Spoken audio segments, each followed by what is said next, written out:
What's that sound? It's for amusement only, the EM and Bingo Pinball Podcast. Welcome back to For Amusement Only. This is Nick Baldridge. Tonight, I wanted to talk about backglass preservation. One of the most eye-catching and beautiful pieces of an EM or bingo are their wonderful screen-printed backglasses. These are works of art in a way a translate never could be. The images on the backglass are central to the theme of the game. Over time, those images may flake away, and you're left looking at a bare sheet of glass with a few sad light bulbs behind it, blinking or shining constantly. So what do you do to prevent that kind of damage? And what do you do if your glass is already damaged? Well, the common wisdom is to use Krylon's Triple Thick, which is a clear coat in a spray can, and shoot that on the back of the back glass. For me personally, and this is only my opinion, I only use that if a glass is really flaking badly. If it's not, the first thing I do is assess the damage. So if I take the glass off and I see that a bulb or the edge of the head or something of the like has been rubbing the glass and has taken the artwork off in that area, I do what I can to try to prevent that from happening, be it with strips of felt or some other type of buffer. The other thing, if a bulb has worn away the art, I'll just take the bulb out, and hopefully it's worn it away in a way that you can't see the socket behind it anymore. The other thing I may do is touch up the glass, but that's something that I absolutely hate doing. First of all, I have no artistic ability at all. But secondly, it never looks right, especially if you're hand painting.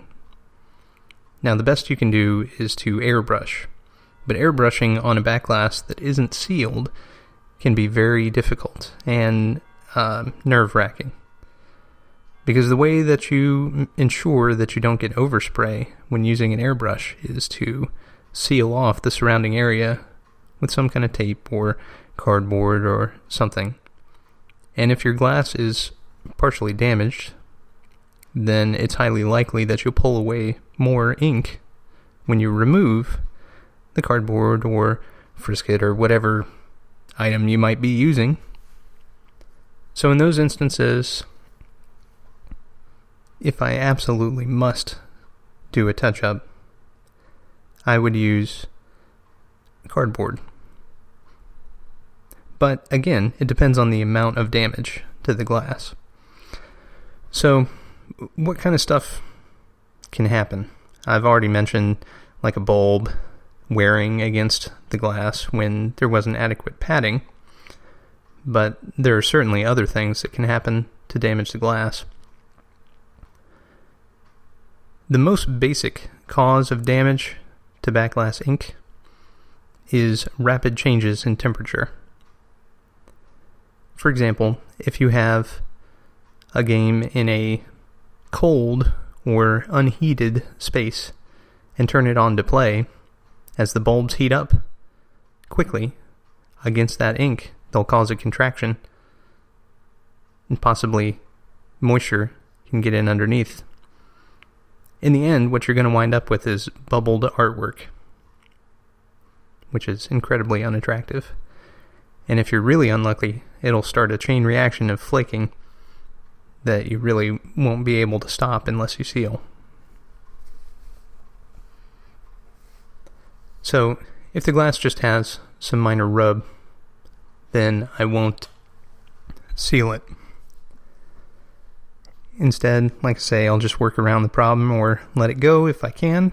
If not, I might look for a better example. If it's really minor, I might touch it up. Or if it's really major and I feel like trying my hand, or better yet, my wife's hand because she's an artist, then I'll do that. But if it's flaking, then I will use triple thick.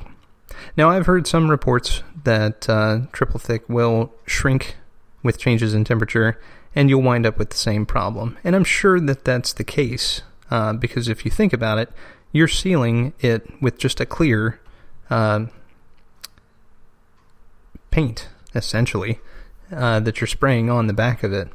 And so it's going to have its own expansion and contraction rate, just like the ink underneath of it does, and the glass that it's bonded to. So certainly that can be a contributor, especially if you tape off score reel windows and the like. Then you're going to have all kinds of weird forces at play when that glass heats up from a cold environment.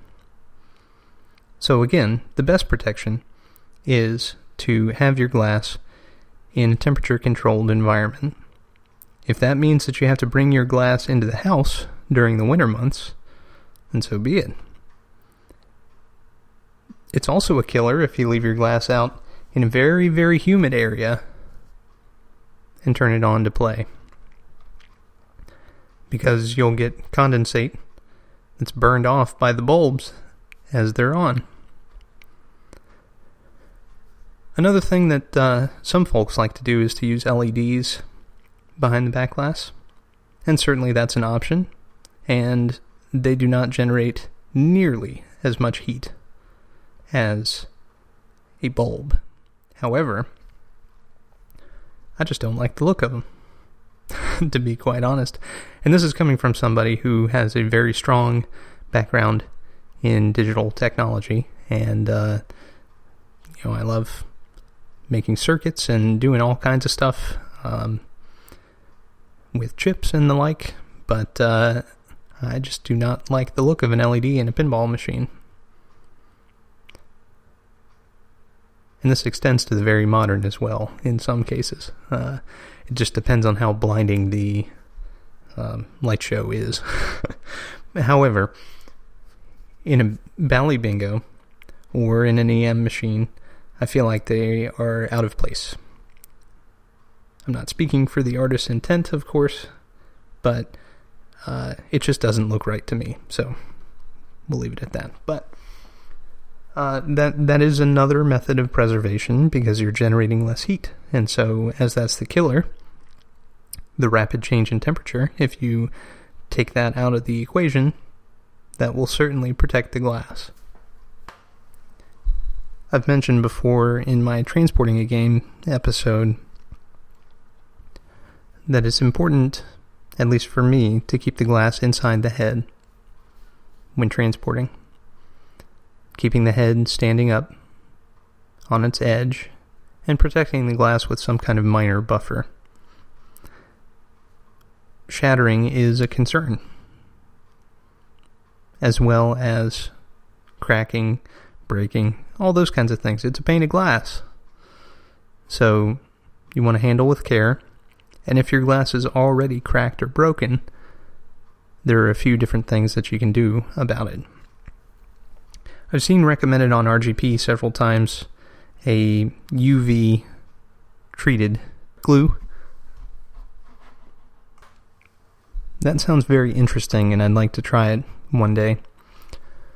Another thing that'll work temporarily if your glass has flaking or missing artwork and it's broken is to tape it in such a way that all the shattered pieces are together so that you can photograph it to make a translite.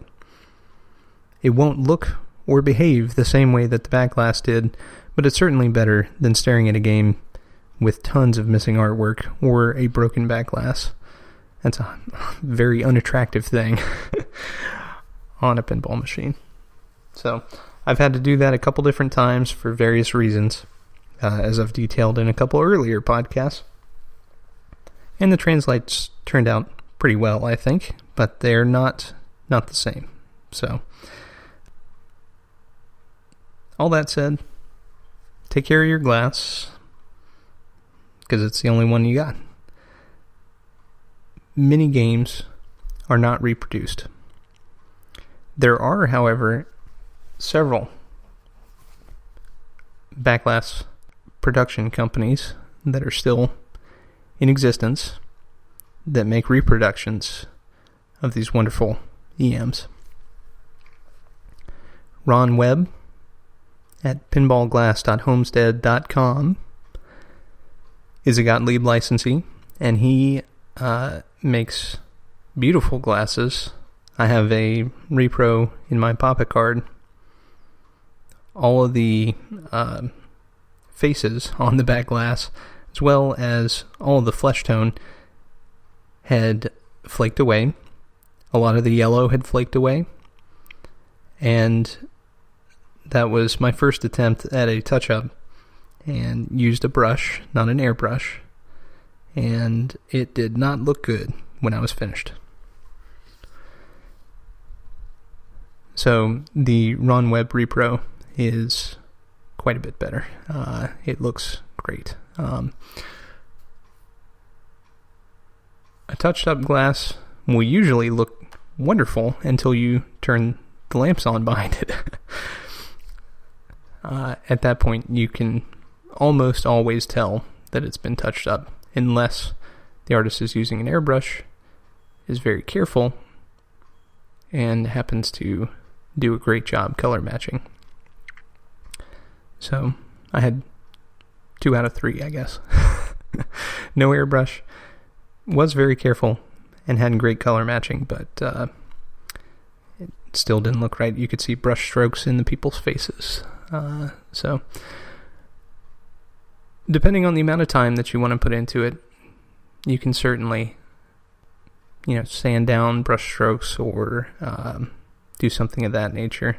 Thin them out, however you want to address it, but it still will never look as good as a new Backglass. So, second repro Backglass manufacturer is Shea from the Shea Arcade Group. That's at sheaarcadegroup.com, and they have many Gottlieb wood rail titles. Ron Webb has more of the metal rail titles. From the website, they look like beautiful work. I've never had a Shea repro. I have seen the Shea repro Incredible Hulk Backglass, which is a System 80 game.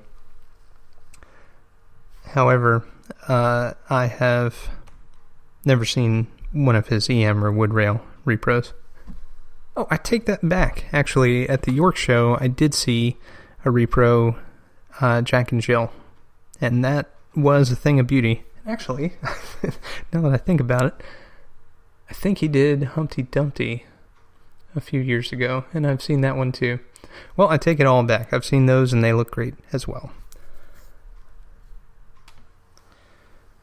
The third is Classic Playfield Reproductions. They're at classicplayfields.com. Occasionally, they'll do an EM title. They've done Solar City and Target Alpha from Gottlieb, and that also looks great from the website. Those I have not seen in person. So those are your options if you have a roached out Backglass. Well, thank you again for listening. My name again is Nick Baldridge. You can reach me at foramusementonlypodcast@gmail.com, and you can find us online at foramusementonly.libsyn.com. You can listen to us on iTunes, Stitcher, via RSS, on Facebook, or on our website. Thanks very much for listening, and I'll talk to you next time.